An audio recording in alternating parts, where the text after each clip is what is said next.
of you, can you all hear me? So please type in the chat box, can you all hear me? And can you see the screen clearly?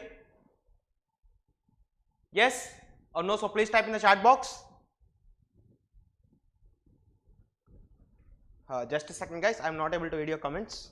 So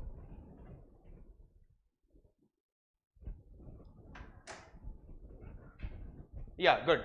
So I hope now we can hear me, correct? So today we have a cumulative session. Yeah, good evening Kamaluddin. So today we have a cumulative session. So we'll quickly recall like from the first lecture of this basic calculus to this linear algebra before solving some questions. Okay.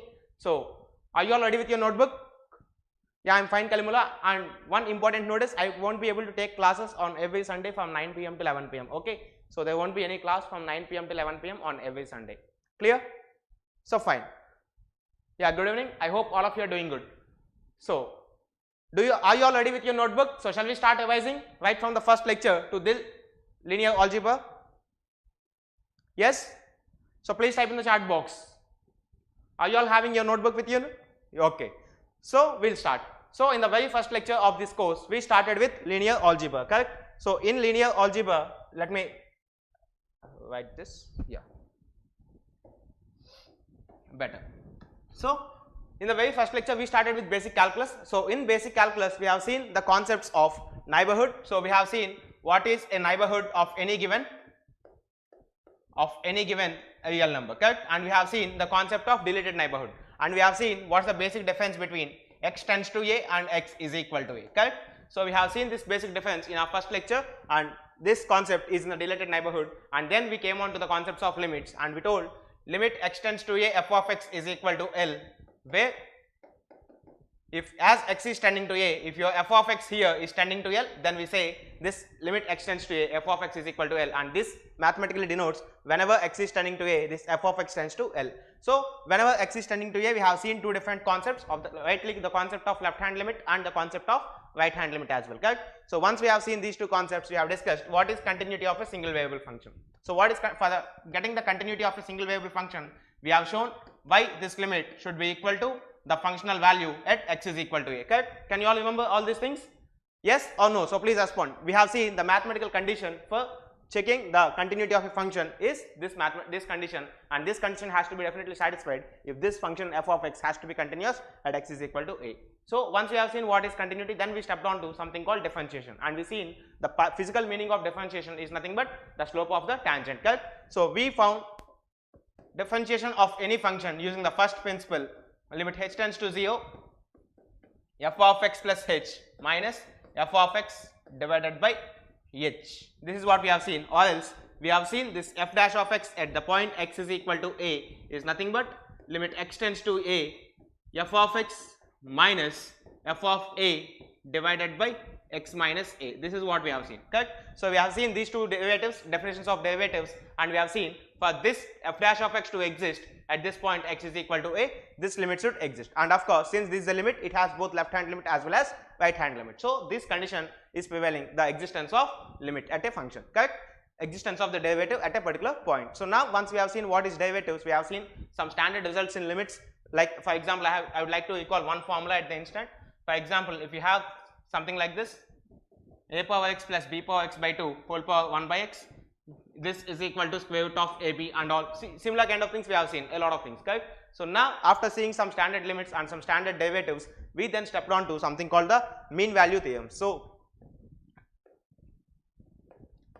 we talked something about mean value theorem. So in this mean value theorems, we talked about the Lagrange's mean value theorem at the outset, where it tells us the mathematical condition f dash of c minus, f dash of c is equal to f of b minus f of a by b minus a. But the condition is this f of x has to be continuous in this interval a comma b, and also differentiable in the open interval a comma b. And one very important condition, this c along with satisfying this equation, this c should also lie in between this a and b, and that's why it's also called mean value theorem. And you have seen some examples. If you forget this c tends to a to b, then c belongs to a comma b, we have seen what kind of mistakes we may commit in gate examinations. So we please be careful about this interval, make a note of this interval, correct? So once we have seen what is Lagrange's mean value theorem, we then stepped on to Rolle's mean value theorem. In Rolle's mean value theorem, which is a special case of this Lagrange's mean value theorem, this is actually the Lagrange's mean value theorem, and Rolle's mean value theorem is nothing but when f of a is equal to f of b, we have f dash of c is equal to 0, and this gave an important base for visualizing the concepts of maxima and minima as well, correct? Then we have seen something called the Cauchy's mean value theorem, where we will be dealing with two functions simultaneously, and we have g dash of c divided by f dash of c is equal to g of b minus g of a divided by f of b minus f of a. And of course, f of b and f of a are not same in this case, because this fraction has to be existent. We have seen these conditions, correct? So after finishing this Cauchy's mean value theorem, we moved on to something called Taylor series. So the Taylor series expansion in a single variable function at any particular point is given by f of x is equal to f of a plus x minus a into f dash of a divided by 1 factorial plus x minus a whole square into f double dash of a by 2 factorial and so on. And finally, the coefficient of x minus a whole power n is f nth derivative of x at x is equal to a divided by n factorial plus and so on infinite terms, correct? This is what the Taylor series expansion we have seen for a function f of x at any given point a. But of course, for this to exist, all this f dash of a, f double dash of a, and similarly all the derivatives of a should exist. Then we have seen what are linear approximations of Taylor series and also what are quadratic approximations of this Taylor series, correct? So linear approximation, we have stated something like, in linear approximation we have stated this Taylor series as f of x is equal to f of a plus x minus a into f dash of a by 1 factorial. This is what we have seen. And similarly for the quadratic approximation, we take the series till this part involving the quadratic terms as well, correct? So once we have seen what is Taylor series, we have seen different expansions of sin x, cos x and e power x and all these things, and we have seen why this limit extends to 0, sin x by x is also equal to 1, correct? Can you all recall these things? Are these things present in your notes? Yes or no? So please respond. Are all these things present in your notes? Whoever is attending daily and framing their notes, they will be definitely finding all these points in their notes, correct? So we have seen this Taylor series, and after seeing this Taylor series, then we stepped on to the concepts of maxima and minima. Basically, we have seen the concepts of increasing and decreasing functions first. So increasing and decreasing functions, and based on the concepts of this increasing and decreasing functions, we have concluded few mathematical statements that for a function to be increasing, its derivative has to be positive, and of course for a function to be decreasing, its derivative has to be negative at a given point, correct? So we have concluded these things. So once we are clear with these two types of functions, we then stepped on to the concepts of maxima and minima. So in the concept of maxima and minima, of course in a single variable, we have seen in the concepts of maxima and minima, we have seen what's the condition for getting an extremum of a function, correct? Means if the function want to have a maximum at a point, or if the function want to have a minimum at a particular point, we have seen the derivative at that point should be equal to 0, and by doing that we will be getting some stationary points, correct? So if you have some stationary points, the number of stationary points depend upon the function. So if x naught is a particular stationary point, then we have seen if f double dash of x naught is less than 0, then this x naught is the point of x where this function f of x has maxima. Similarly, we have seen if this f double dash of x naught is greater than 0, then this prevails the condition for minima. And of course, we have also seen whenever your second derivative is 0, we are not able to conclude anything, and this point x naught is called further analysis is needed. So further analysis is needed, and of course means basically by some graphical source or something you will be able to tell this, and this point x naught is called point of inflection. We have seen these things, correct? So we have seen what is this point of inflection as well. Next, after seeing these concepts of maxima and minima, then we stepped on to the concepts of integrations, correct? So we till here we did the concepts of differential calculus of single variable, but here onwards we stepped on to the integral calculus of single variable. So in integral calculus of single variables, what did we talk about? We talked about some fundamental theorems of all continuous functions are not differentiable, but all differentiable function is continuous. Explain with an example. Look, mod x is always a good example, because if you try to draw the graph of mod x is always continuous, but of course at x is equal to 0, this is not differentiable, and anyhow we discussed this, correct? So also there are few points where the first derivative as well as the second derivative will also be 0. For example, if you take the function x cube, its first derivative is 3x square is equal to 0, so x is equal to 0. So we have x is equal to 0 as the stationary point. Now if you calculate this f double dash of x, this is 6x, and at x is equal to 0, this double dash of x is also 0. So we call this x is equal to 0 is a point of inflection for this x cube curve. And also at this point of inflection, the curve is expected to change its curve, means from concave to convex, from convex to concave and all these things. So definitely this point of inflection has some significance in the concepts of maxima and minima, because in an examination if some question comes out of like this, then you need to follow some other analysis for answering that question. For example, I told you the example for x cube sin x by x and all these things when we are dealing this chapter. Correct? Next, in the concepts of integral calculus, we have seen the fundamental theorem of integral calculus, integral a to b f of x dx is nothing but capital F of b minus capital F of a, where this capital F of b is the antiderivative of this f of x. And we have seen the mean value theorem of integration, where f of c is given by integral a to b f of x dx divided by b minus a. We have seen all these things, correct? And also then we have seen something called the Newton-Leibniz rule, and then we learned how to differentiate any given integral whenever the limits on the integral are some functions of x. So are we clear so far? Can you all recall, can you all recollect all these things? Yes? So please type in the chat box. Can you all recollect all these things till this integral calculus? If you are having your notes, please turn the pages along with me, so you will be able to recollect all these things. Good. So now once we have stated this, we have seen some geometrical essence of this integral a to b f of x dx, and we have also seen some properties of this definite integral, correct? So basically, depending on if f of x is even function or odd function, or if f of x is following any special conditions, then we have seen how to evaluate certain definite integrals, and then we have seen what's the physical meaning of this integral a to b f of x dx, correct? Basically it denotes the area bounded by the x axis, this curve f of x between the lines x is equal to a and x is equal to b. And then after finishing this, we came on to applications of single variable integration, where we found basically area bounded between different curves, or we have also seen what is the surface area of solid whenever you are evaluating any curve about a particular axis. We have seen the formulas for surface area of a solid and volume of a solid, and also we have seen something like length of a curve and all these things. So here, yeah, is sharp edge function always not differentiable? Yes, fantastic, because whenever you have a sharp edge, the tangent at this point, let me show you, the tangent at this point will be something like this. Okay, it interlapped. Okay, so something like this, and the tangent at this point will be something like this. And now if you see, this angle is less than 90, but whereas for this tangent you can see this angle is more than 90. Okay, so these two slopes are not equal, so definitely at all sharp points the functions are not differentiable. Is that clear to all of you?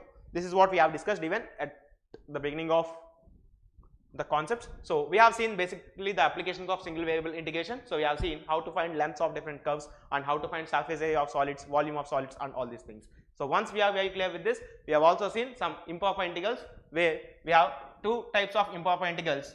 Whenever one of these limits tend to infinity, then we say them as first type of improper integrals. And also, even though if we have finite limits, if this f of x is not finite for some value in between this a and b, we call them as the limits of, the improper integrals of second kind, correct? We have seen this, and then we came to the definitions of beta function and gamma function. So basically, gamma function we defined it as integral 0 to infinity e power minus x into x power n minus 1 dx is nothing but gamma n, and the value is nothing but n minus 1 factorial. And of course, we have given few properties of this gamma function as well at that moment, and also we have defined this beta function as integral 0 to 1 x power m minus 1 into 1 minus x whole power n minus 1 dx is nothing but gamma n into gamma n divided by gamma of m plus n. And here you know how to calculate the gamma n, so definitely you can calculate gamma of m into gamma of n divided by gamma of m plus n. We have seen all these things. So here we finished the basic calculus with respect to single variable, and after finishing the single variable calculus, then we entered on to the multivariable calculus, correct? So in the second chapter we started with the multivariable calculus, and we have seen how to calculate limits in two variables, correct?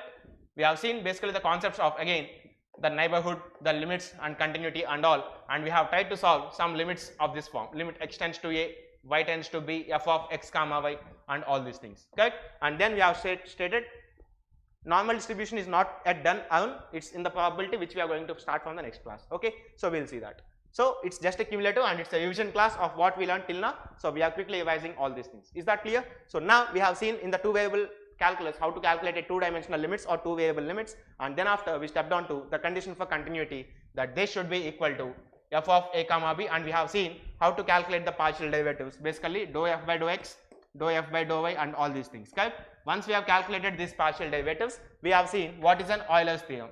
In Euler's theorem, we talked something about homogeneity of degree of a function, correct?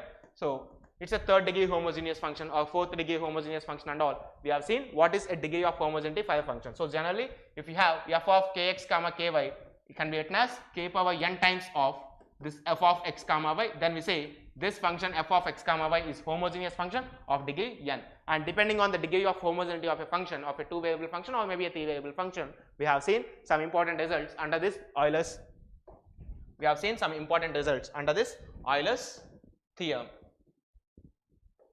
Correct? So we have seen all these things. So in Euler's theorem, we have seen basically the conditions like x into dou f by dou x plus y into dou f by dou y is equal to n times of f and all these things, similar things, correct? So once we finished this, with the help of this partial derivatives which we learned here, we have started the concepts of maxima and minima. So whenever you are having a function, a multivariable function, to calculate the maxima and minima in the same procedure as we have done for single variable calculus, again we will be equating this dou f by dou x and dou f by dou y to 0.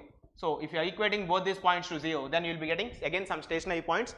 You may feel this as not equal to, but this is actually equal to, okay, fine. So if you are equating these two equations, then definitely we'll be getting some stationary point. So once you get stationary point, you carry out some analysis to find whether we are having a maximum or minimum for a function at this particular stationary point. So if x naught y naught is the stationary point, I told you we will be calculating this rt minus s square value, correct, where r is nothing but dou square f by dou x square, t is nothing but dou square f by dou y square, and of course this s is nothing but dou square f by dou x dou y or dou y dou x, doesn't matter depending upon the order you differentiate. So we will be calculating all these 3 points at this stationary point x naught y naught, and when you substitute in this equation, depending upon rt minus s square is less than 0 or greater than 0 or equal to 0, we will decide whether the function has a minimum or a maximum or a saddle point respectively, correct? So we have seen that. Next, so if you know this, then we stepped on to something called multiple integrals, where we have seen how to draw the graphs basically, and then how to change or how to calculate this multiple integrals. So in this multiple integrals, we have started with solving some multiple integrals, and then we looked into one important concept called the change of order of integration, correct? So in the change of order of integration, we have seen how to calculate the Jacobian, how to write the limits interchange. Means, for example, if you are having integral a to b c to d f of x comma y dx dy, then we have seen how to write this integration by changing the order of the integration, correct? So f of x comma y dy dx, and of course some other limits e of gh maybe, okay? So we have seen how to convert this a given multiple integral into another multiple integral, of course by changing the order of integration. And then we have also seen something called change of variables, where you will be substituting x as some other variable and y as some other variable. So basically we have x is equal to some function of u comma v and y is equal to some other function of u comma v again. So if you have these two functions, then we have seen how to convert a multiple integral in terms of this xy into some other variables like basically u and v, correct? There we have learned the definition of Jacobian, and dx dy can be replaced as Jacobian of du dv, correct? And we have seen how to convert a given Cartesian multiple integral into polar coordinates or spherical coordinates or maybe some other things, okay, correct? So whenever we are given this some substitution for these variables, we have seen how to convert them. So we learned the concepts of this multiple integrals, and in concepts of maxima and minima, we have also learned the concept of this Lagrange's multiplier. I hope you could remember this. We have learned this concept of Lagrange's multiplier, where we will be finding the maximum or minimum of a function when the variables are governed by some constraint equations, correct? So we have seen this Lagrange's multipliers, and we solved good enough questions on that, so that we will be able to recollect all these things. So after solving this multiple integrals, then we started this differential equations, correct? So we have seen differential equations. So in differential equations, we have started with the concepts of what is order and degree of a differential equation, correct? So we have seen what is order and degree of a differential equation, and then we have also seen when we can call a differential equation as homogeneous or non-homogeneous. We have also seen these conditions. So in our initial step, we dealt with first order equations. So in first order equations, we started with forming a differential equation and then later solving a differential equation, correct? So in the beginning, we started with the concepts of forming a differential equation, and I told you the maximum order of the differential equation can be equal to number of arbitrary constants in the solution. So depending on that conditions, we try to form some equations for 5 given solutions. So after that we try to solve the given differential equations by using different methods like the variable separable method, or for solving the homogeneous methods, for how to convert the given non-homogeneous equation to homogeneous equation and all these things, correct? So once that's finished, we then moved on to some linear equations, where in the linear equations the main important thing that we have seen is the Leibniz linear equation. So the Leibniz linear equation is something like dy by dx plus p times of y is equal to q. And after seeing this, we have also stated what is an integrating factor and how to calculate integrating factors for differential equations, correct? So I mean for given functions. So if this is the Leibniz linear equation, we have seen integrating factor is nothing but e power integral p dx, and the complete solution of the differential equation is y times of e power integral p dx, and that is equal to q times of e power integral p dx. To this multiplication, we have a dx plus constant, correct? And depending upon if the equation is exact, we have seen the methods for writing the complete solution whenever it's a first order differential equation. So then we have seen something called the Bernoulli's equation, which could look something like dy by dx plus py is equal to q into y power n. So this n is something not equal to 1, so definitely you can have this higher order, it's a non-linear equation whenever n is more than 1. So we have seen the methods how to convert these non-linear equations into linear equations. Similarly, there is one special kind of equation which is also non-linear, f dash of y into dy by dx plus f of y into x is equal to maybe some function, just a second, f of y into z is equal to some other function of z. So if you have things like this, then we have seen how to convert this non-linear equation into linear equation and then solving them. So once we are done with this first order differential equations, then we moved on to the higher order differential equations, correct? Then we moved on to the higher order differential equations. So in higher order differential equations, basically we have started with the complementary functions or the homogeneous differential equations, correct? So for the homogeneous differential equations, the complementary function itself is the complete solution. So we have seen the methods for writing these auxiliary equations, and then by writing the auxiliary equations, we have seen how to write the complementary functions, correct? So basically the total solution is nothing but a complementary function plus a particular integral. So we have seen how to write the complementary function by writing the auxiliary equation and depending upon the nature of roots of this auxiliary equation. Next, once we are done with these auxiliary equations, then we started ways to calculate the particular integrals. So the particular integrals ypi is calculated by this 1 by f of d operating on this function x. So depending on this type of the function x, we have seen different ways how to calculate the particular integrals. Means basically whenever this x is an exponential function or a trigonometric function or a polynomial function, we have seen different ways basically to calculate this particular integrals, and then we have written the complete solutions of this higher order differential equations, correct? So once we have written with this things, we stated something called the Wronskian in the method of variation of parameters. So if you have having a particular integral of the form y1 c1 plus y2 c2, where c1 and c2 are arbitrary constants, the Wronskian is defined by y1 y2 y1 dash and y2 dash. So using this, we have solved a few differential equations, and this helped us in calculating the particular integrals, correct? So here, after calculating this Wronskian, we have seen one very important equation which is called the Euler-Cauchy equation or the Cauchy-Euler differential equation.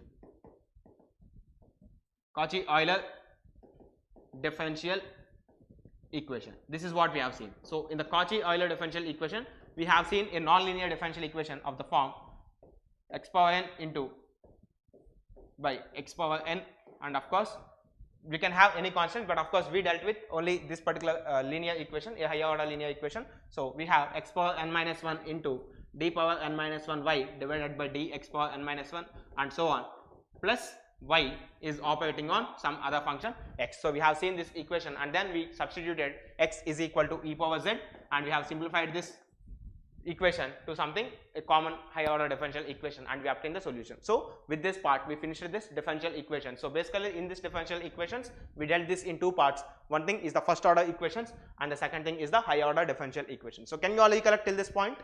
Yes? So can you all recollect all these things till this point? Yes or no? So please type in the chat box. Okay, are they all present in your notes? Good. So now once we are done with this differential calculus or differential equations, then we stepped on to vector calculus, correct? So basically we have what is a vector, what is a vector and its basic properties, correct? So we have seen what is a dot product, what is a scalar product, and a triple product formulas and all these things. And once we are done with vectors, with the basic properties of vectors, we moved on to something called the vector point functions and the scalar point functions. So in vector point functions, we have seen if the vector point function r bar of t is of constant magnitude, then we have seen this r bar of t when dotted with d r bar of t divided by dt, this result is nothing but a 0, correct? Of course, this is the case when we have a constant magnitude, and of course when we are having a constant direction, we got a result like r bar of t cross producted with d r bar of t by dt, this is equal to 0 bar. This is what we have seen, correct? And we have shown these two results in the comprehensive course as well, but of course we just recollected this but didn't prove that results in this PYQ series. So now after going to all these things, we have seen what is a scalar point function as well.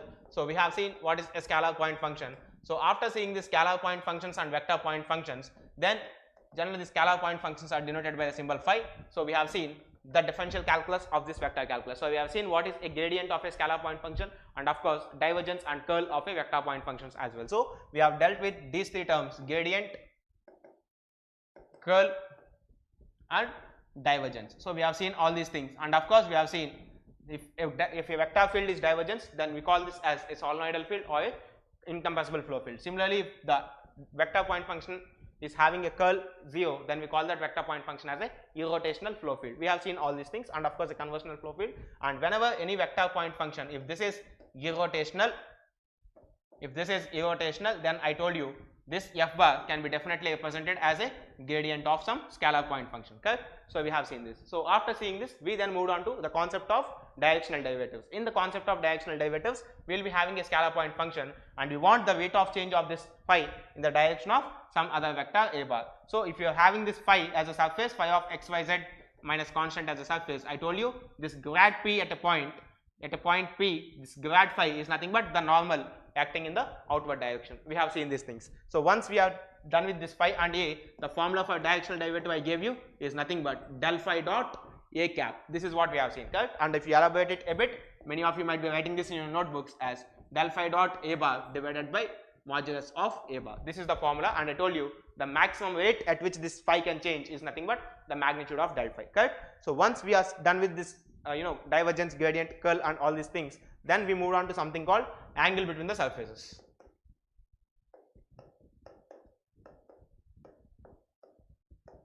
Then we move on to the concept of angle between the surfaces. In angle between the surfaces, whenever we have two surfaces, phi 1 of xyz is equal to c1, and of course phi 2 of xyz is equal to c2.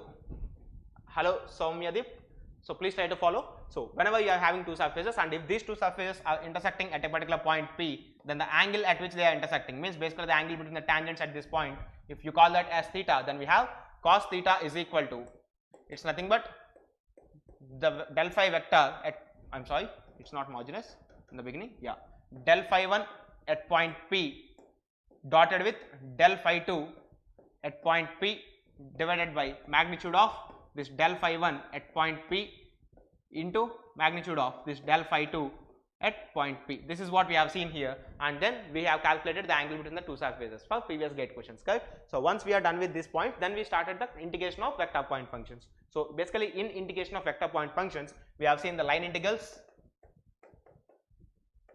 We have seen the line integrals where if f bar is any vector point function, then integral over c f bar dot dr bar is the line integral, means the evaluation of this f bar along this path c between any two finite points, correct? And I told you whenever this f bar is irrotational, the integration is independent of this path. Can you remember this? Can you all find that point in your notes? I told you whenever this f bar is irrotational, then there is no necessity of the path, and in the cases if path is not given, first of all we will check for irrotationality of the vector, and if that vector point function is irrotational, then definitely we will assume a straight line joining the 2 points and we will calculate the integral, correct? So we have seen that. And of course if the integral is a closed integral, and of course if it is dealing only in two variables m dx and n dy, I told you you can always connect this to a double integral over the region R, where this R is bounded by this closed path C, and we can write this as dou n by dou x minus dou m by dou y dx dy or dy dx depending upon the limits what you are writing here. And this theorem we have stated it as Gain's theorem,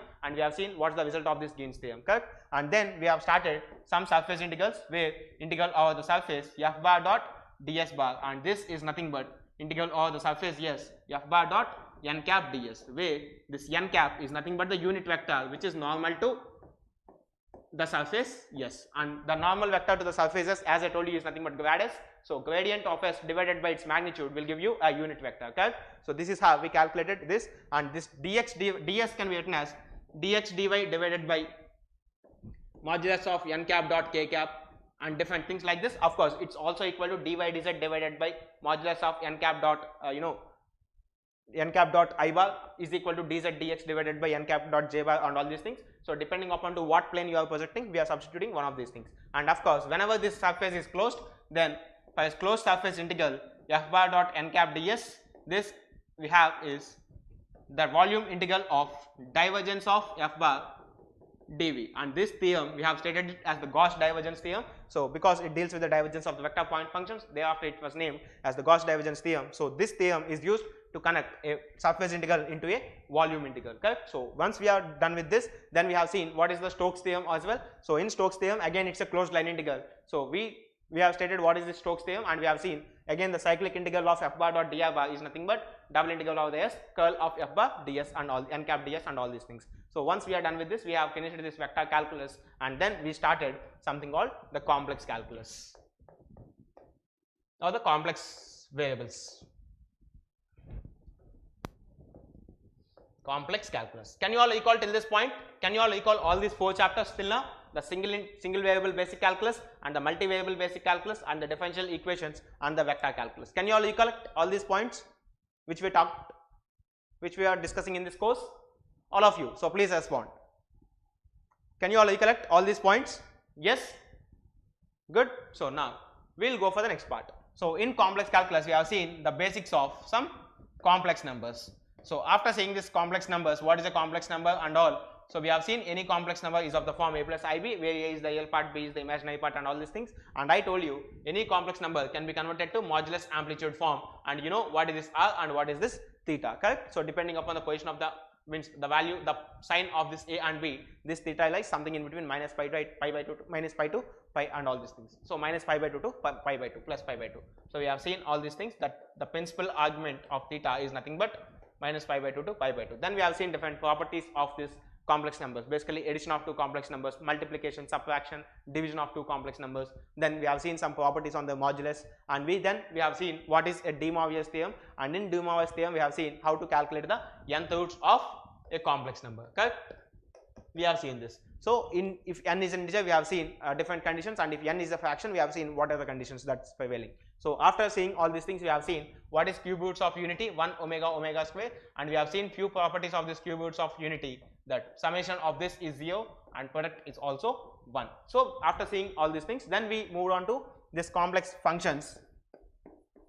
And in complex functions, the first thing we talked about is differentiability of a complex function, and here in case of differentiability we used a particular term called the analyticity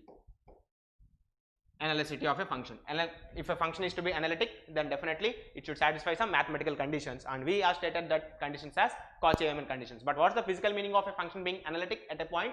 Along with that point, at every point in the neighborhood, means if I want to say this function is analytic at z is equal to z0, then with respect to this point there is some neighborhood pertaining to this point. So along with this point, at every other point in this neighborhood, this function should be differentiable. So it's not possible for us to check the differentiability at each and every point. So then we stated something for this Cauchy-Riemann equations, correct? So if a function is analytic, definitely it should satisfy the Cauchy-Riemann equations. This is what we have seen. And if you write the Cauchy-Riemann equations in Cartesian form, definitely any complex function f of z can be taken as u plus iv, where u is some function of x comma y and v is also some function of x comma y, and this u is called the real part of this f of z and v is called the imaginary part of this f of z.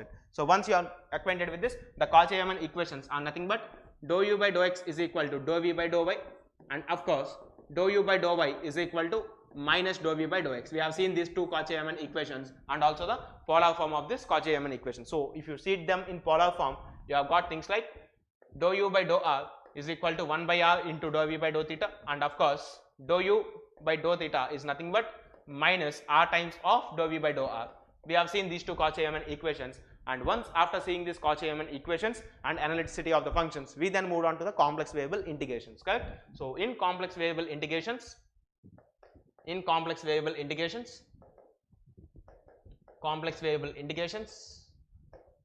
we have seen few things like the Cauchy's integral theorem, or the Cauchy's integral formula, or the Cauchy's residue theorem, and all different things. So basically that physical definition of this z is nothing but some integration where this is some function of x comma y plus I into again some function of x comma y.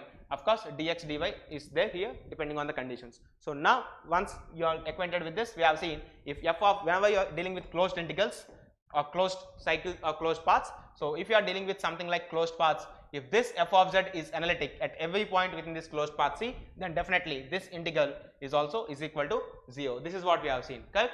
And of course when evaluating these integrals, we have seen the Cauchy's integral formula, where if you are having your limit, like if you are having your functions like phi of z divided by z minus z naught whole power n plus 1 dz, where C is the curve having this z is equal to z naught is the only singular point, then this is nothing but 2 pi I times of nth derivative of phi at z naught divided by n factorial. This is Cauchy's integral formula that we have seen, and of course this is how we define this, correct? So once we are acquainted with this Cauchy's integral formula, then we solve many questions depending on this basically this Cauchy's integral formula. So after seeing this Cauchy's integral formula, we have seen what is a pole and different orders of pole. We have seen what is and different types of singularity as well. We have seen what is a removable singularity and what is a pole of order m and what is an essential singularity. After seeing all these types of singularities, we have calculated what are the residues of these singular points, corresponding singular points, correct? So once we have seen what is residues, we have reduced a similar a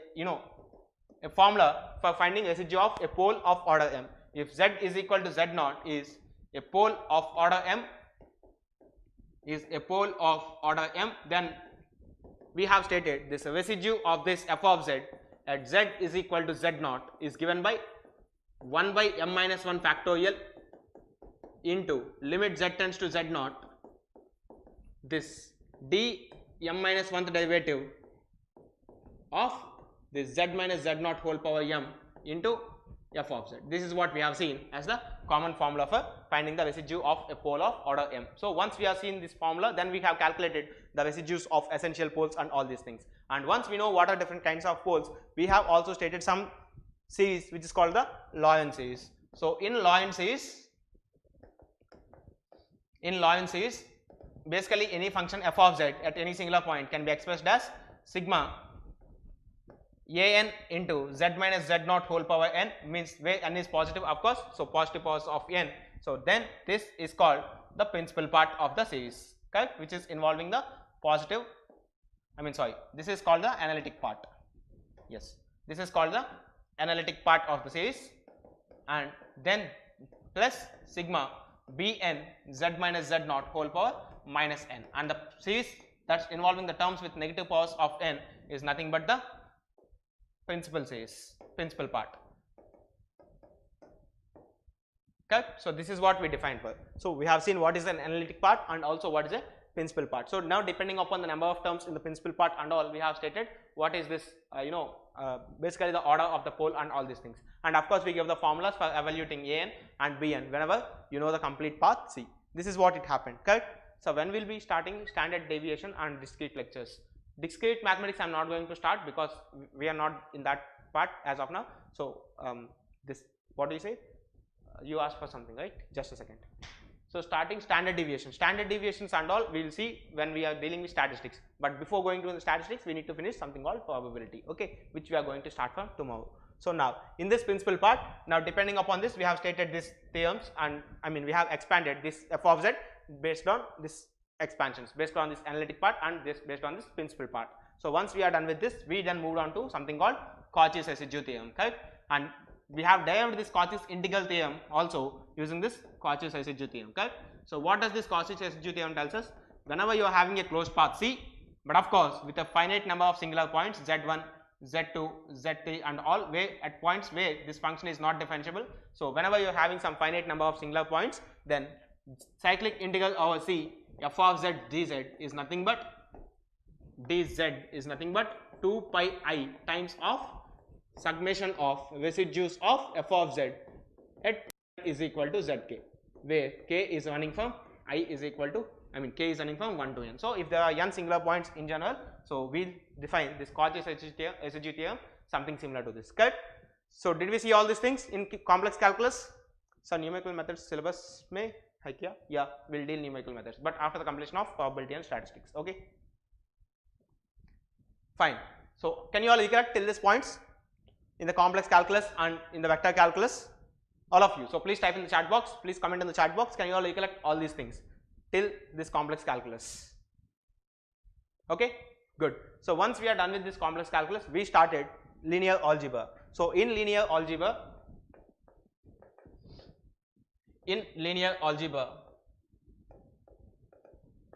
we started with what is, in linear algebra basically we started with what is a matrix, then we have seen what are the different types of matrices involved, correct? So what are the different types of matrices? We have seen rectangular matrix, square matrix, lower diagonal matrix, upper triangular matrix, diagonal matrix, scalar matrix and all. And of course after learning the definition of transpose, we have seen what is a symmetric matrix, skew symmetric matrix, orthogonal matrix and all. And once we are done with this, we have learned what is multiplication of matrices, and then we have seen what is an involutive matrix and idempotent matrix and all these things. So now we have seen one very important result in multiplication of matrices. For AB to be 0, it need not be mandated that both either A or B should be 0, correct? In case of real numbers, if xy is equal to 0, we equate any one of these two numbers to 0. But in two matrices, we have seen a special case of a matrix called the nilpotent matrix. Even though if this matrix is non-zero, then higher powers of that matrix is 0. Or else similarly you have seen whenever you are multiplying two non-zero matrices, you could get a 0 matrix. We have seen good number of examples on that. So once we are done with that, we have started looking into something called the adjoint of a matrix, and then cofactors, basically inverse of a matrix and all these things. And we have defined two terms called the singular and the non-singular matrices. And we told that the inverse of a matrix exists only if the matrix is non-singular, correct? But in case of singularity, you don't have a inverse for the matrix, because we got the formula for inverse as A inverse is equal to adjoint of A by det A. This is what we have seen. So if this det A is equal to 0, we are very sure that A inverse doesn't exist. Next, once you are done with this, we have stated what is the formula for determinant of adjoint A, determinant of adjoint A and all these things. And we have seen the total number of terms in any determinant of order n by n is n factorial, and number of multiplications needed to multiply two matrices, number of additions needed to multiply two matrices. We have seen all these conditions. So once after seeing all these conditions, we then moved on to some important part called the system of determinants and rank of a matrix, correct? So we have seen different properties of determinants, and we have seen what is a rank of a matrix. So to identify rank, we need to calculate the minus of every submatrix, but of course it's not possible to calculate it for all the values.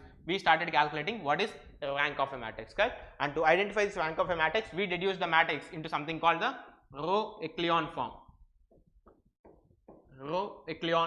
So we have seen what is this row echelon form, and then we identify what is the rank of the matrix. So once we identified what is the rank of a matrix and all these things, we then moved on to something called the system of equations, correct? So in system of equations, we have defined the conditions for consistency and system of equations. So in system of equations, we define the conditions for consistency and inconsistency of a matrix. So for consistency, for the system to be consistent, definitely I told you this det A should be not equal to 0 for the unique solution, and even though if it is 0, it can have infinitely many solutions. So for the consistency, the system should have a solution. It doesn't matter whether it's a single solution or infinitely many solutions. Similarly, if you are calling something as inconsistent system, then that system doesn't possess a solution. And then we have seen what are mathematical conditions for identifying whether a system has a unique solution or infinitely many solutions or a no solution case, correct? So basically, if you are defining any system with this equation, matrix equation, Ax is equal to B, then if rank of A is equal to rank of A augmented B, and of course this is also equal to number of equations,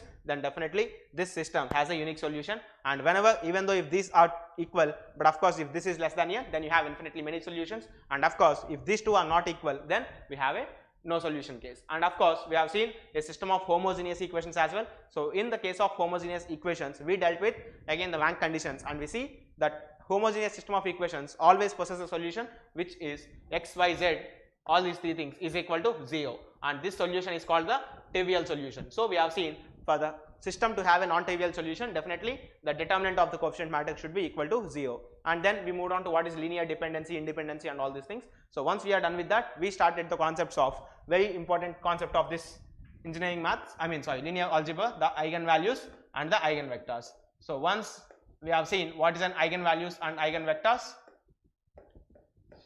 which are governed by this principal equation Ax is equal to lambda x, then where x is the eigenvector corresponding to the eigenvalue lambda, then we have seen basically the characteristic equation has to be solved to get this different values of lambda, and this equation is a polynomial, this term which is on the left is a polynomial term in terms of lambda, and by solving this equation you will be getting characteristic roots. Then we have seen what are different properties of eigenvalues. So we have seen different properties of eigenvalues by which you will be able to solve many of the gate questions.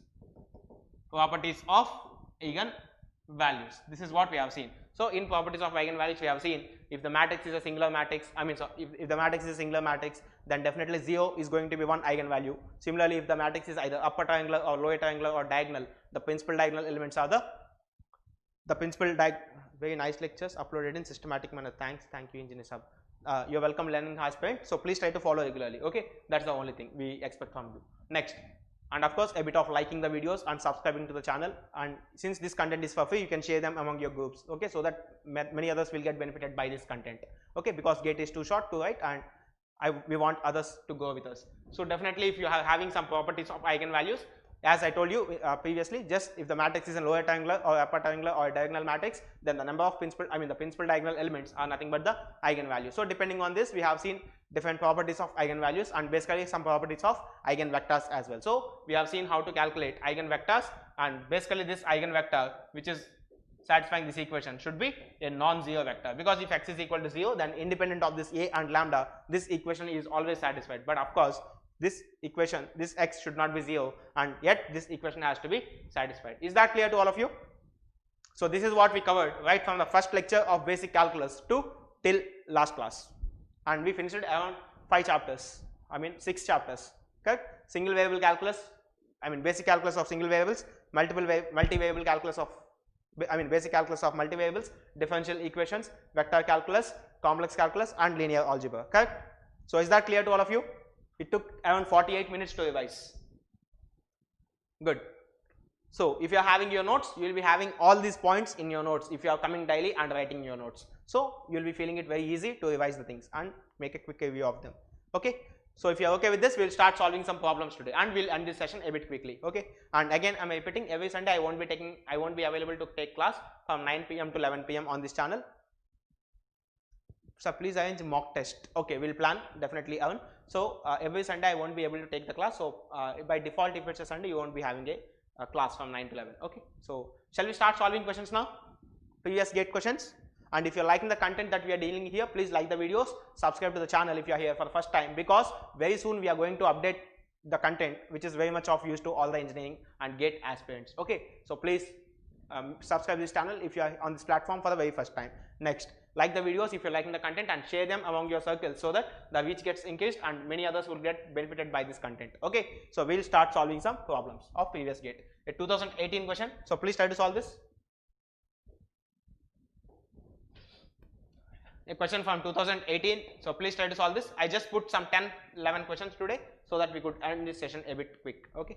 So which one, since this is a cumulative and we have solved almost more than 450 questions as of now, I guess, because we are doing it for, we are doing it since 40 days around. So 40 days, every day on an average we are dealing with 15 questions. So total 600. So something more than 550 questions definitely we could have solved in this course. Okay. So if some question is about to come in gate examination, so we expect that majority it comes from some of these questions. 472 sums present. Okay, you're counting Nagsai, good. So something we are getting around 472. Okay, some days, I think 3-4 days we missed the class, definitely. Okay, fine. So which one of the following is the solution for cos square x plus cos x, 2 cos x plus 1 is equal to 0 for values of x in the range of 0 degrees less than x less than 360 degrees. So what's the answer for this? Option D, 270. Akshay, you're telling option A, 45 degrees. Option C, Mauli. So what's the correct answer? Many of you are fighting with different options. C is the correct answer. Then why did you tell A, Akshaya?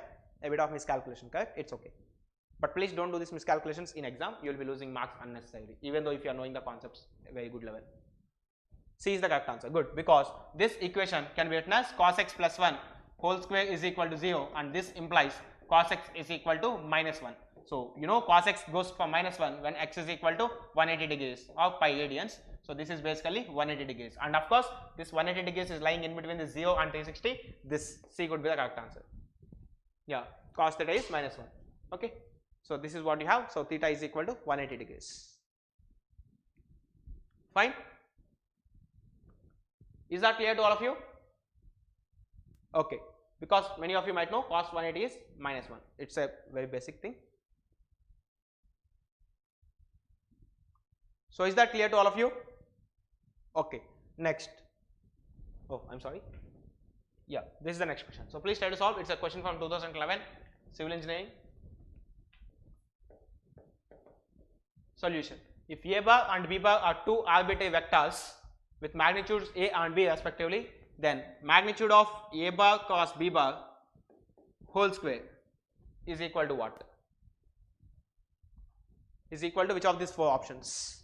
Option A, Mauli and Kalimula, you are telling option A.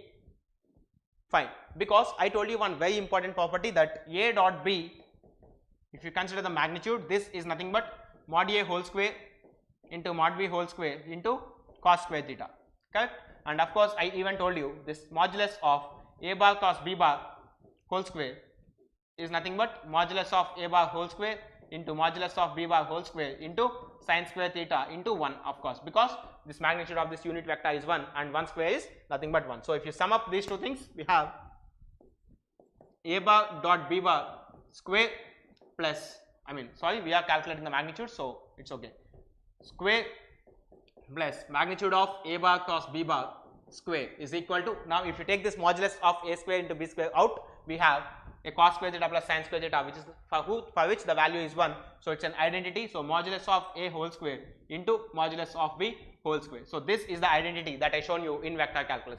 This we have already seen in vector calculus. So you can see a previous gate question has occurred on this. So definitely if modulus of A bar dot B bar whole square plus magnitude of A bar cos B bar whole square is equal to this, then definitely this term, which is the same thing that's given in the question here, this term will be equal to the squares of the magnitude product minus modulus of A dot B whole square, which is something given in option A, correct? We have seen this result while solving some questions on vector calculus while revising the things. Good, fine. Yeah, I'm happy that all of you have answered A, so that's really nice. 2016. So please try to answer this question. Something from 2016. Consider the time varying vector I is equal to x bar times 15 cos omega t plus y bar times 5 sin omega t in the Cartesian coordinates.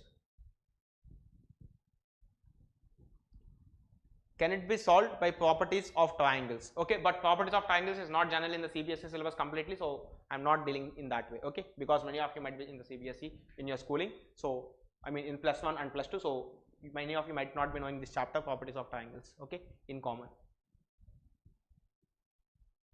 But of course this is a very simple way to calculate that, okay, as compared to triangles.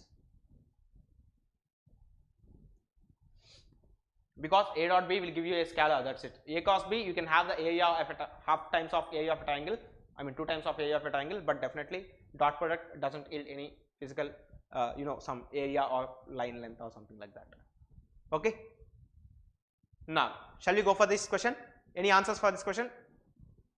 Of course, one thing is very clear, this x bar is the unit vector in the x direction and y cap is the unit vector in the y direction. Okay, you can take that. So please try to solve this question and tell me what could be the answer.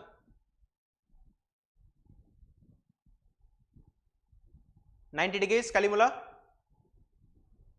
Okay, might be a correct answer. Let me check. Let's some of our friends answer that.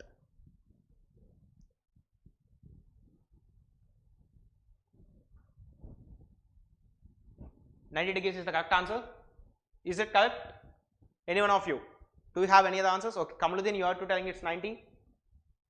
Okay, look, we'll try to solve this question. I cap is nothing but, or I bar is given by x cap times of 15 cos omega t and y cap times of phi sin omega t, correct? This is what you have. Now if you are talking about the magnitude of this vector, look, magnitude of this I is nothing but 15 cos omega t whole square plus 5 times of sin omega t whole square. This is what you have. So if you simplify the things, we have 225 cos square omega t plus 25 sin square omega t. Now out of this 225 cos square omega t, can I write this as 200 cos square omega t plus 25? Can I write it like this? Because if I write this 225 cos square omega t as 200 cos square omega t plus 25 cos square omega t, then this 25 cos square omega t plus this 25 sin square omega t could give me 25. Now for this function to be maximum, it's clearly given where when the vector magnitude of I is at its minimum value. Look, whenever this magnitude is at minimum value, look, if this want to be minimum, then tell me one thing, you know, definitely 0 less than or equal to cos square omega t less than or equal to 1, correct? Because square of cos always lies in between 0 and 1. Now if this magnitude has to be minimum, then definitely it's possible that this value will be minimum only when this value is 0, correct? For magnitude of I to be minimum, one thing is very clear here, this cos square omega t has to be 0, because that's the 0 least value that it can possess. So whenever this is 0, this total value will be 25, which is the minimum value of this. Now for this to be minimum, omega t has to be 90 degrees. This is what we know. Now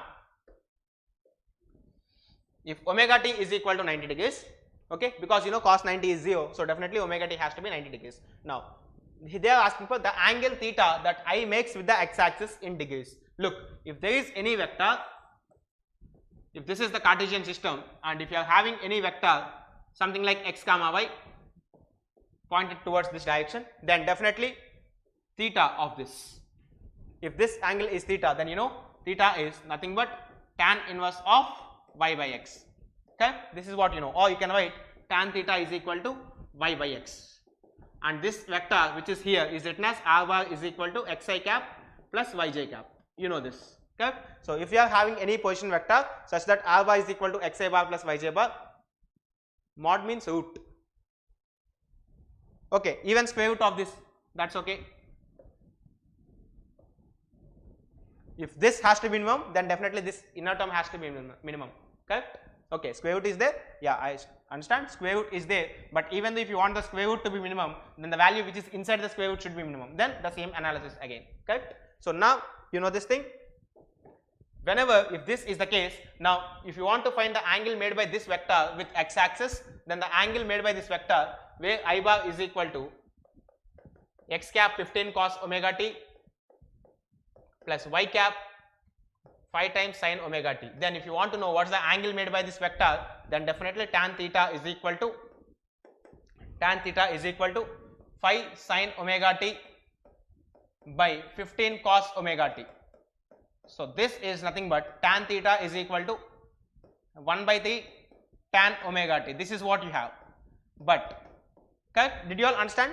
Even though if I don't put a square root, nothing happens here, nothing difference happens here. Can you all understand this? Because if you want this square root to be maximum, then definitely, if you want this square root to be minimum, then definitely the value which is inside the square root should be minimum. Clear? Is that clear? Because you know modulus is always a positive value, it doesn't go to negative at any time. So if that's the case, then see here. Now from these two equations, you know omega t is equal to pi by 2. If omega, because for this vector to have a minimum magnitude, we have got this omega t has to be 90 degrees. If omega t has to be 90 degrees, then from this equation, can you tell me what could be the value of theta? If omega t has to be 90 degrees, then tan 90 is infinity, and infinity by 3 is again an infinity. So tan theta is equal to infinity. So can you tell me what could be the value of theta from this equation whenever omega t is equal to 90 degrees? All of you. So please respond. Whenever omega t is 90 degrees in this equation, what about theta? It's also 90 degrees again. So theta is equal to 90 degrees. This is what you have. Clear?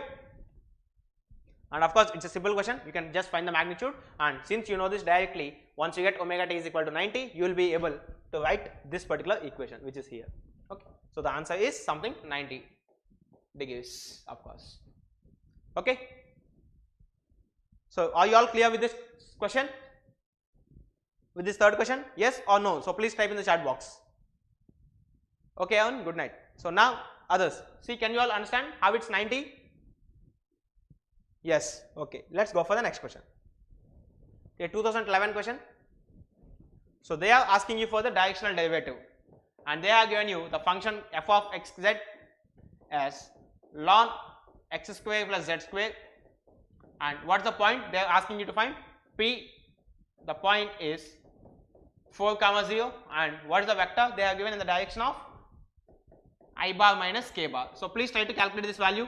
Please try to calculate gradient of f at point P dot a bar divided by modulus of a bar. You will be getting something out of these 4 options. So please try to calculate this and tell me the answer. So please try to calculate and tell me the answer. What could be the answer here?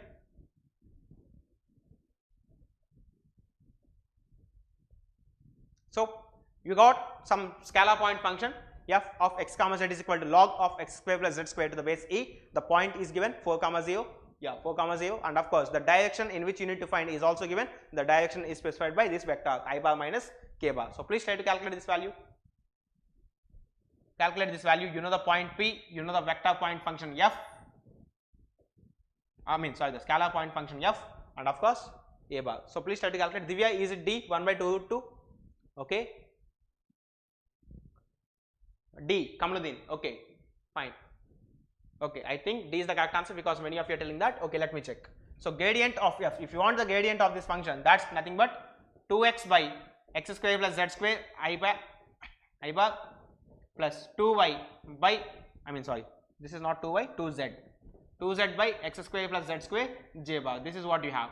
So if you want to find this value at this point 4, 0, undoubtedly this value is 0, because when you put z is equal to 0, this term which is in the numerator is 0. So similarly, when you put x is equal to 4, 2 4s are 8 divided by 16. So 8 by 16 is nothing but 1 by 2, and this vector is I bar by 2.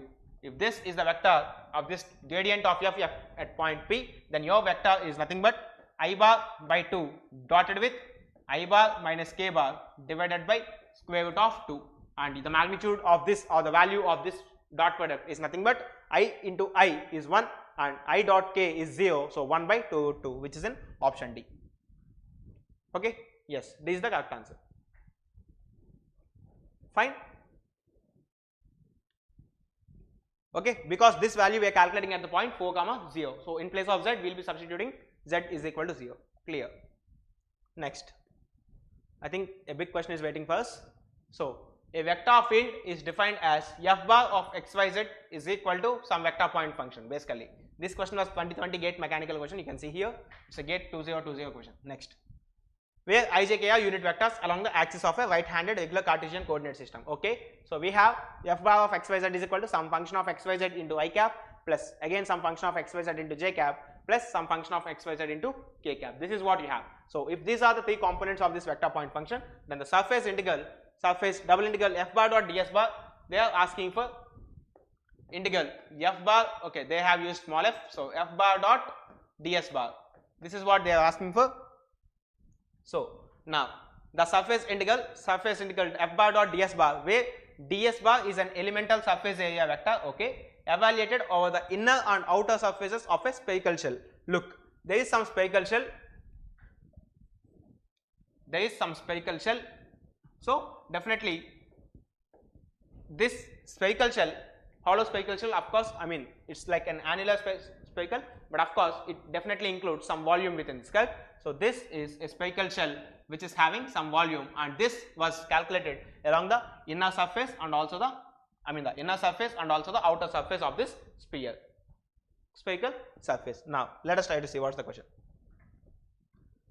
And outer surfaces of a spherical shell formed by 2 concentric spheres with origin as the center and the internal and external radii of 1 and 2 respectively. So definitely for this spheres, origin is the center and this radius is 1 and this radius which is out is 2. Anyhow, let me draw a bit neat diagram so you can get the things quickly. Let me try to draw some neat diagrams. Okay. So let us suppose we are having a spherical shell. and again we have some other spherical shell. Of course, this spherical shell has to be concentric with this. Fine. Next, so this somewhere here is the center of the spherical shell. This is the radius 1 unit, and of course this radius we have here as 2 units, and they are evaluating in the inner and outer surface of this spherical shell, correct, this value. So this is closed or open. So please tell me, is this spherical shell, when it is hollow, if you take a ring kind of thing, which I mean if you take a ball and if you have some radius expanded on this, then is it closed or open? Is it right? Is it possible for you to enter here? If you are somewhere outside, is it possible for you to enter here? If this is a sphere, means if this is closed everywhere, so is it possible for you to enter this point inside this? No, it's a closed path, closed surface. So once you know it's a closed surface, if this is a closed surface, then definitely for this surface integrals, since this S is a closed surface, we can apply Gauss divergence theorem, correct? So this is nothing but triple integral over the volume V, divergence of F bar, of small f bar, of course, divergence of F bar dV. This is what you have. Okay. So first of all, let us calculate what is divergence of F bar. If you can calculate what is divergence of F bar, you will be able to know what could be the answer. Look, F bar is given by, let us write few terms in the initial stages, x by x square plus y square plus z square whole power 3 by 2. Okay, x by x square plus y square plus z square whole power 3 by 2 I cap. Similarly, we have the other two coordinates. Okay, j cap plus z by x square plus y square plus z square whole power 3 by 2 k cap. This is what we have, correct? Now, if you want to find the divergence of this F bar, this is nothing but, if you are calling this as u, if this is v and if this is w, then definitely dou u by dou x plus dou v by dou y plus dou w by dou z. Now, can you tell me what could be the value of dou u by dou x? Look, let us calculate these two values later. First, let us calculate dou by dou x of x by x square plus y square plus z square whole power 3 by 2. Can you tell me what could be the value of this? Can you tell me what could be the value of this? Look, let me try to calculate.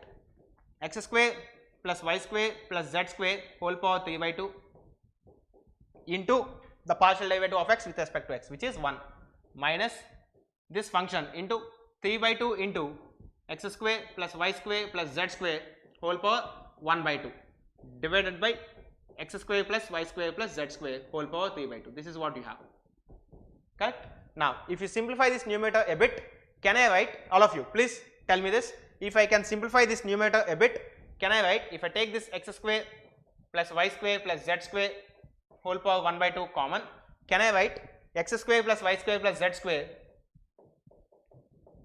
minus 3 by 2 times of x, correct? Is this what we have? Yes or no? So 3 by 2 into 2x, of course, yeah, correct. So 2 gets cancelled, so 3x square. This is what you will be having. So here you have a 3x square divided by x square plus y square plus z square whole power 3 by 2. So this is what dou u by dou x. So in dou u by dou x, you got a term. If you simplify this expressions, you will be getting an x square plus y square plus z square in the denominator, and of course in this numerator you have y square plus z square minus 2x square, correct? Let us talk about numerators a bit. Whenever you calculated this dou u by dou x, you got something like x square plus y square plus z square minus 3x square, which means y square plus z square minus 2x square. Now, can you tell me what could be the numerator whenever you are differentiating this v with respect to y? Can you tell me, if you perform a similar analysis, can you tell me what could be the numerator of this value dou v by dou y? Any one of you? Or let me write that. X square, see, you have y square plus z square minus 2x square, so definitely this could be something like x square plus z square minus 2y square, correct? Will you all agree with me if I write this? I tell you, whenever I am differentiating this v with respect to y partially, the numerator of this function dou v by dou y is x square plus z square minus 2y square. Yes? Can you all understand this? Because everything will be same except this 2x here. Instead of this 2x, we will be having 2y. So we will be getting, of course here we will be having a y, so minus 3y square is what we will be having. So if you simplify that, x square plus z square minus 2y square is going to be the numerator of this function dou v by dou y. Similarly, if I calculate dou w by dou z, if I calculate dou w by dou z, can I get z square, not z square, yeah, x square plus y square minus 2z square. Can I get this as a numerator? If I am calculating dou w by dou z, can I get that value x square plus y square minus 2z square as the numerator? So denominator is common in all the cases. In denominator you have x square plus y square plus z square common for all the three terms. But of course the numerators take that form, and now if you add them for the divergence, definitely this y square and y square cancels this minus 2y square, and this z square and z square cancels this minus 2z square, and this x square and x square cancels this minus 2x square. So the total summation is 0, and this means the divergence of this vector point function is 0. If divergence of this vector point function is 0, then this value is nothing but 0. Okay. The only thing is it's a cyclic expression. Look, till here we didn't calculate anything. If you are writing the exam, you know definitely you will be writing this as the first line. So once you write this first line and perform this calculation carefully, by looking at this term, you should be in a situation to predict what could be the gradient. The divergence. Is that clear? Is that clear to all of you? So did you all understand how this sum is 0? Yes? Good. So if this is 0, then definitely the answer for this question is 0, which is given here, and that's the actual official key. Okay. So this is what we have as a solution for this. Next. So let's go for the next problem. Yeah, some differential equations came into picture. 2020 again, triply. So please try to solve this.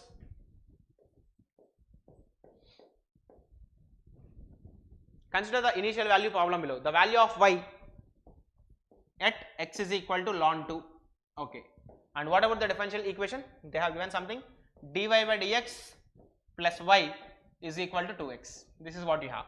So this is of the form Leibniz linear equation, because here you have a constant, and of course here you have a complete function of x. So for which the integrating factor if is equal to e power integral 1 dx, and this is e power x. Correct? So if you want to write the solution, y is equal to,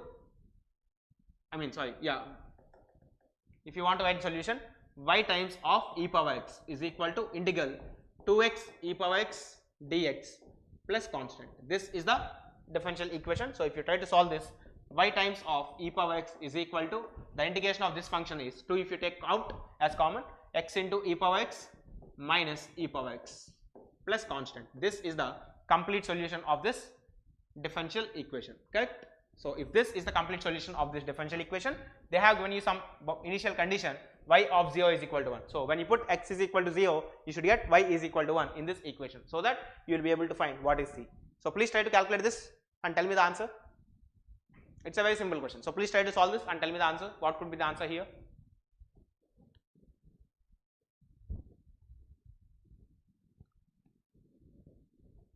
Please make a simple calculations here and try to tell me the answer.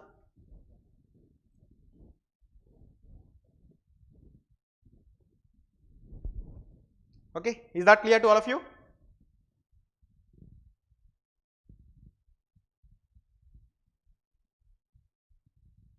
I am waiting for some answers. Okay, they are asking you the value of y at x is equal to ln 2, log 2 to the base e. 0.886 Kamaluddin.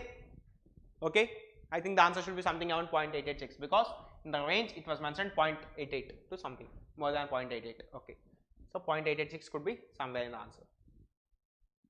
So we can write this as y is equal to 2 times of x minus 1 plus c into e power minus x. Correct? Because if you take this e power x common and if you cancel one e power x everywhere, that's what you will be getting. So when you put x is equal to 0 and y is equal to 1, 1 is equal to 2 times of minus 1 plus c. So c is equal to 3. This is what you have. So if c is equal to 3, then definitely this equation y is equal to 2 times of ln 2 minus 1 plus 3 times of e power minus ln 2. This is the value that you need to calculate.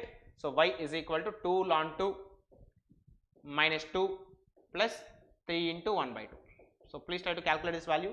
2 times of log 2 minus 2 plus 3 by 2. Minus 2 plus 3 by 2 is nothing but minus 1 by 2. So this is the value. 0.886. Okay, whoever didn't solve this, we will be using a virtual calculator to solve this equation, to solve this value 2 times of log 2 minus 1 by 2. So please see here how to use the virtual calculator, we will be showing you at this point.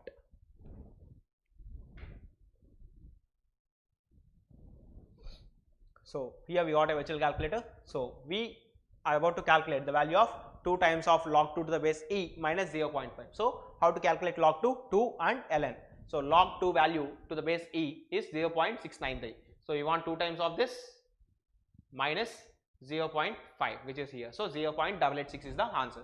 So if you calculate, the value of this is 0.886, something around this. Yeah. So 0.886 is the correct answer. Okay. I told you many times how to use the virtual calculator. So again we used it one more time here. Okay. Fine. So shall I go for the next part? And if you are liking the content, please do like the videos that we are doing here. Okay. That could help both of us simultaneously. Clear? So shall I go for the next part of the question? Next question of this class. Okay. So again, GATE 2020 civil engineering question. So please try to solve this. So the equation d square u by dx square minus 2x square u plus sin x. This is a higher order differential equation. It's very clear.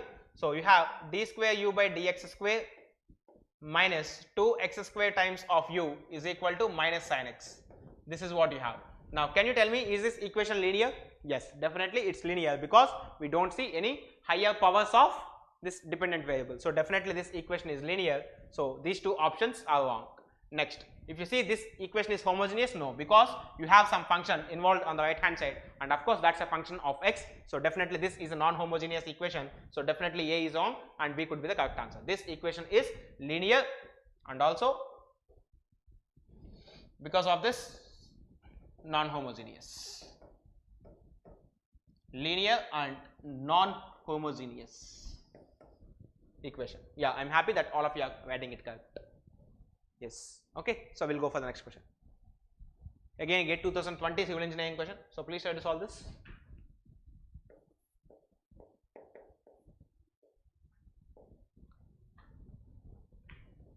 For the ordinary differential equation, that's an ordinary differential equation of course, and it's a higher order equation with initial conditions x of 0 is equal to 0 and differentiation of this x at x is equal to 0 is 10. The solution is, so they are asking you for what's the solution of this differential equation whenever these two are the conditions, initial conditions. So please try to solve this. What could be the correct answer? Yeah, B is the correct answer for previous question, Kalimula. So what's the answer for this? So please try to solve this.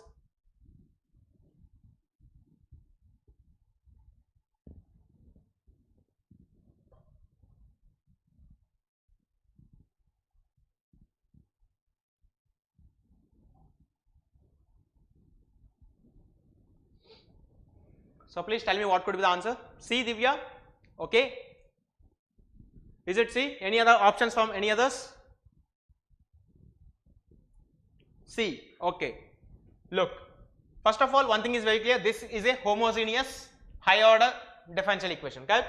So this is a homogeneous high order differential equation. So which means the complete solution of this differential equation is nothing but the complementary function.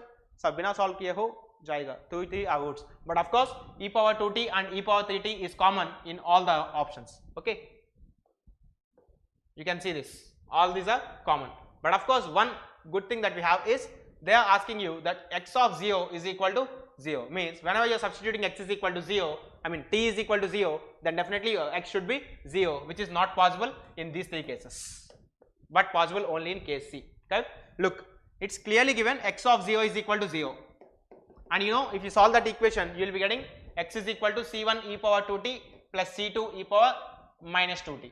Okay, this is what you already know. Now if you are differentiating this dx by with respect to t, then of course 2c, acha, just a second,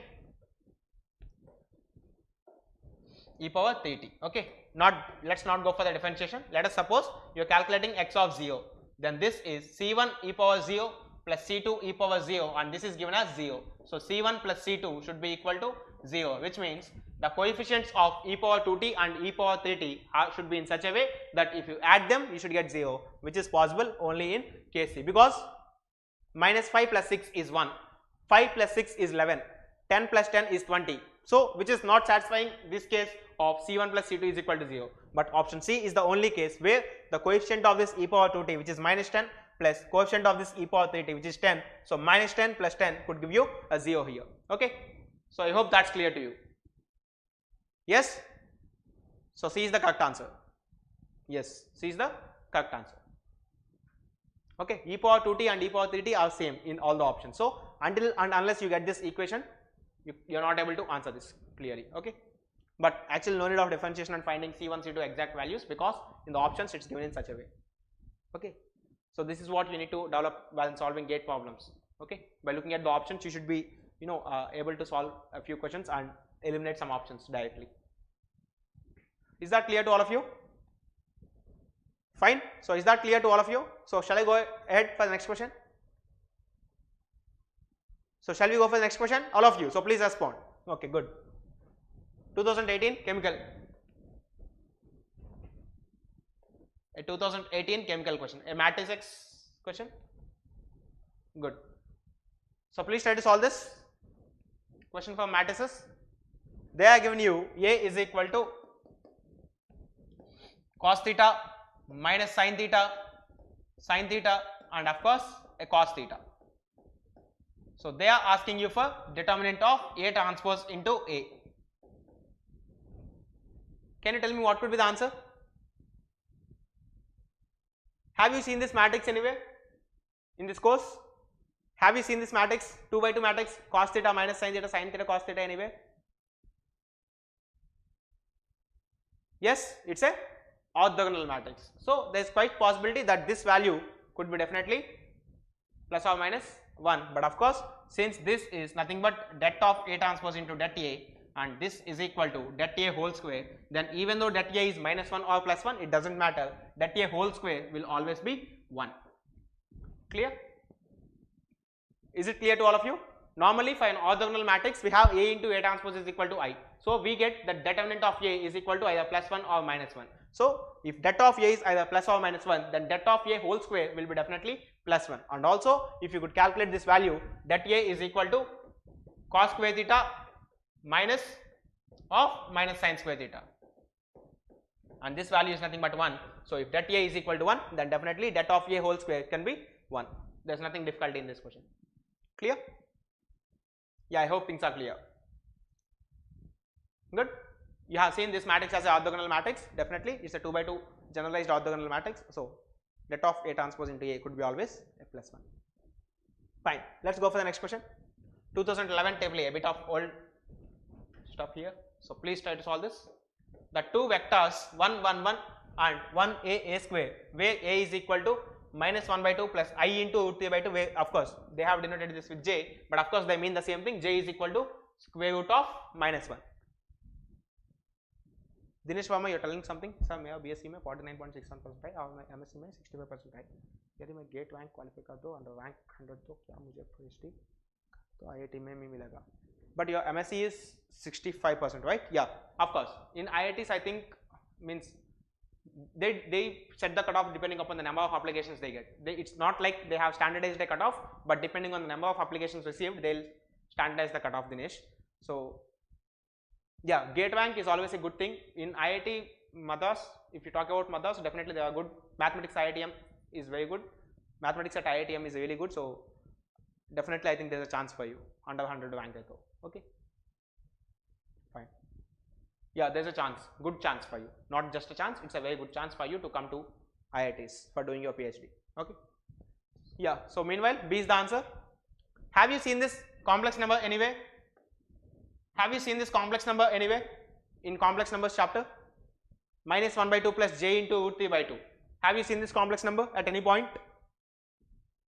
It's a cube root of unity, correct? And we have stated this as omega, correct? You know, cube root of unity, correct? So omega is equal to minus 1 by 2 plus I times of square root of root 3 by 2. This is what we have told. Now, if you are checking this orthogonal or collinear or parallel of all these things, let us calculate the dot product. So 1 1 1 times 1a square. This is nothing but 1 plus a square, and this is equal to 1 plus omega square. And you know, sum of cube roots of unity, even in today's class we discussed that, and we have seen the sum of cube roots of unity is always 0. Okay, so this is 0 orthogonal. So whenever the dot product is 0, so A transpose into A is 0, then definitely it's, if A transpose into B is 0, then definitely A and B are orthogonal vectors. It's okay, Dinesh. If possible, you can choose any of the good IITs depending on your gate rank, and but I think for PhDs and MSc, JAM could give a better choice for you. JAM score basically. Okay, so we'll go for next question. So please try to solve this question. The two eigenvalues of the matrix 2, 1, 1, P have the ratio 3:1. So there are two eigenvalues, and those two eigenvalues are in the ratio 3:1 for P is equal to 2. Okay, what is the another value of P for which the eigenvalues have the same ratio of 3:1? So definitely you have two eigenvalues for this 2x2 matrix, and it's given those 2x2 eigenvalues are in the order or in the ratio 3:1. So there could be multiple values of P for which this case is possible, that the eigenvalues are in the ratio 3:1. So they have given you P is equal to 2 is one value for which these eigenvalues are in this ratio, and they are asking you for what's the another value of P for the corresponding condition. So please try to solve this. Let us suppose the eigenvalues are lambda comma 3 lambda. Okay, then definitely 4 times of lambda is equal to 1 plus P, because 2 plus P, because the trace of the matrix is 2 plus P. Okay, so this is in the ratio 3:1. So if you are taking the eigenvalues as lambda comma 3 lambda, then sum of the eigenvalues is 4 lambda, and this is equal to 2 plus P. Now what could be the product of these eigenvalues? 3 lambda square should be equal to determinant of this matrix, which is 2P minus 1. And in place of lambda you can go for P plus 2 by 4. So 2 plus P by 4 whole square should be equal to 2P minus 1. So you can simplify this equation. It's a quadratic equation, so definitely you will be getting 2 roots for value of P. So please try to simplify this expression a bit. 3 times of P plus 2 whole square is equal to 16 times of 2P minus 1. So if you simplify this a bit, we have 3P square plus 4 into 3, 12P plus 3 4s are 12 is equal to 32P minus 16. So if you simplify this, 3P square plus 12 minus 32, so this is minus 20P plus 28 is equal to 0. So please try to solve this equation.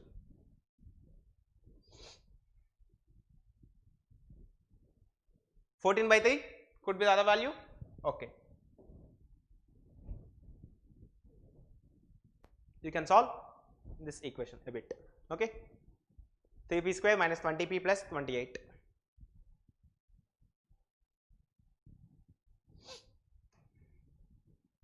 Okay, so is that clear? It's just solving a quadratic equation, but I am very much sure if you solve this quadratic equation correctly, you will be getting one root as 2 and the other root as 14 by 3. Ankush Sharma, the rank of the matrix -1 0, but I don't understand where you are stopping the row exactly. Maybe you can put a comma after the row. Okay, after first row you can put a comma, then enter the second row, comma, like that, then we can think of that. What could be the matrix? Okay, so is that clear? So let's go for that. D is the correct answer. Yeah, 14 by 3, because if you solve this quadratic equation, P value is 2, comma 14 by 3. They have already given you 2. So the another value of P for which this condition is asking is getting satisfied is 14 by 3. Okay. Next, please try to solve this 2018 computer science. I think the same question has got repeated, so answer is 1. Anyhow, just now we solved the question, but of course it appeared in 2 different years. Okay, so next, let's go for the next question. Okay, I think things are done. Then anyhow, we have seen this, that A whole square is equal to 1 because this matrix is orthogonal matrix. Okay, so fine. Then in tomorrow's class we will start the probability and statistics, one of the most interesting chapters of engineering mathematics. So we will start basically this probability and statistics. Okay, so please don't miss tomorrow's class, because in tomorrow's class we are going to deal all the basics of this probability, and probability is never tough. Okay, it's one of the easiest topics, and just now, till now, how we have learned the difficult topics like multiple integrals or vector calculus, vector integrations and all these things in a simpler way, we will be learning probability in the same simpler way. So no issues. So as you have seen here, In tomorrow's class, we will be dealing all the basic definitions and some standard initial theorems. So please don't miss tomorrow's class. Okay. So tomorrow is the first lecture. Eagerly waiting for tomorrow's session. It's okay. Even I am eagerly waiting to teach you probability. So of course, if you want to have a clear basic idea on this probability, you can always go for the first lecture of the probability that was given in the comprehensive course. The link for which is in the description box. Okay. In the description box, you can find link for free course on engineering mathematics or comprehensive course. If you click that, we have a big playlist of 46 videos around. So in that, you will be finding 6 to 7 videos on this probability and statistics. So before coming to tomorrow's class, if you would like to have some basic knowledge on probability, you can go for first lecture of this probability and statistics. Okay. So anyhow, some of you was asking me for the Telegram group in today's class. So this is the Telegram group, and this is the place where we are posting our notes daily, and of course we are also posting some doubts, and some doubts are getting clarified here. Correct? So please teach sequences and series also. Okay, we will find some schedule and we will try to put it there. Okay, definitely. So anyhow, this is a Telegram group and it's a two-way communication group. So whenever you scan this QR code with a mobile camera, this will direct you to the link which is the actual group of this engineering mathematics discussion. Okay, so you can join that, and there you can post some good content, and of course if you are having any doubts, you can post it there. Either me or one of our friends who is active could definitely answer us. Okay, so next, these are the official contacts of Engineers Hub. If you want to know what we are doing, you can definitely just click to this website and this will direct you to our work. Okay, and of course if you are here for the first time on this channel, I request you to subscribe this channel, because very soon we are going to upload a very good content that's of maximum use to all the GATE aspirants. Next, and as of now also we have good content, but of course in future we are going to increase our speed, and of course we are going to have a very this useful content in future. So if you are here for the first time, so please do subscribe the channel, and of course if you are liking the content, please do like the videos and share them among your circles. Okay, because we are not charging anything for this content, so this could help many others, because GATE is too near. So practicing these PYQs could help you get some 15 marks in GATE examination. That could really change your performance in the exam. Okay, and of course you can see two QR codes, one to my right and one to my left. This group on my right is exclusively for mechanical engineers, so you can, all the mechanical engineers can join this, and of course this one which is to the left of this can definitely go for this. I mean ECE, TEEE and whoever is other than mechanical, excluding mechanical, you can join this group so that you will be getting some benefit out of this. Okay, and these are two official contact numbers of Engineers Hub. You can call to any of these two numbers in the office hours to get any guidance related GATE or some performing in any other examinations. And as per the information, on students, since students are requesting because of the pandemic, they are not able to come to Vizag, so they have requested they have requested us to extend the date for the scholarship test. So we are extending this till the Saturday or the coming Sunday. So you can, if someone of you want to write the scholarship test, you can definitely join us and take the scholarship test before next Sunday. Okay, that is for free. There is no registration fees and all, and of course you can find the link for the registration of the scholarship test in this website again. And of course we are located in Visakhapatnam in Andhra Pradesh, so if some of you would like to see our office and join with us for the offline programs or well as the online programs, you can definitely visit us and you can take your path with us. Clear? Next, someone is asking a question, Ankur Sharma. Okay, I would like to clear your doubt. Previously I didn't understand what's the matrix you are talking about. So what is the matrix? A is equal to 1, just a second, yeah, A is equal to 1 minus 1 0 0 0 0 0 minus 1 1 minus 1 0, and of course 0 1 minus 1 0 0. Oh, I think I am writing elements wrong. Okay, 0 0 1 minus 1 0. Okay, 0 minus 1 0 0 1 0 0 0 1 minus 1. So definitely you can convert this into Euclidean form. So to convert this into Euclidean form, let us make this element 0 as well. So if you want to make this element 0, then definitely you can apply this transformation. R4 changes to R4 minus R1. I mean not R1. You can maybe shift these two rows first of all. So if you can shuffle these two rows, we can get R4 interchanges with R2. Let us suppose you are performing this transformation. So A is equivalent to 1 minus 1 triple 0 0 0 1 minus 1 0, and of course 0. Okay, since we are shifting this R2 to R4, look, this R2 could look something like 0 minus 1 0 0 1. Okay, then followed by R3 0 0 1 minus 1 0, and of course R4, so 0 0 1 minus 1 0, and of course triple 0 1 minus 1. Now you can perform one transformation such that this term goes to 0. So you can add these two rows. I mean, again you can subtract these two rows, and by performing some elementary transformations, definitely you will be ending up with some row echelon form, because here we have made all these three elements, all these four elements 0, and these three elements are already 0. Now by performing some transformation, this is anyhow 0. So by performing some transformation, you should be capable of making this element 0. So let us suppose R4 changes to R4 minus R3. Let us suppose this is the transformation I am performing. Then A is equivalent to first three rows doesn't change. So 0, minus 1, 0, 0, 1, 0, 0, 1, minus 1, 0. And of course, if you are performing this transformation, R4 changes to R4 minus R3, then this is what you have, 0. And of course, fifth row is as it is, 0, 1, minus 1. So now, if you shift this R4 and R5, if you apply this transformation, then definitely you could easily see there are four non-zero element, I mean non-zero rows in this row echelon form of the matrix. So rank of this matrix is going to be 4. Okay. So rank of A has to be 4, because if you apply one more transformation, R4 interchanges with R5, then this row which is having all zeros comes to the bottom, and this last row goes to the top. So which means you can totally have 4 non-zero rows, and of course this matrix is in row echelon form as well. Okay. So the number of non-zero rows in the row echelon form is nothing but rank of the matrix. So rank of this particular matrix is 4. Okay. So is that clear to all of you? That's why we have stated what is row echelon form, and we have tried to convert this matrix into row echelon form. Okay. Thank you. Fine. It's okay. So I hope things are very much clear to all of you. So if you are on this channel for the first time, please do subscribe the content. I mean, subscribe the channel and like the content. That's of some help to us. So fine. This is what we have.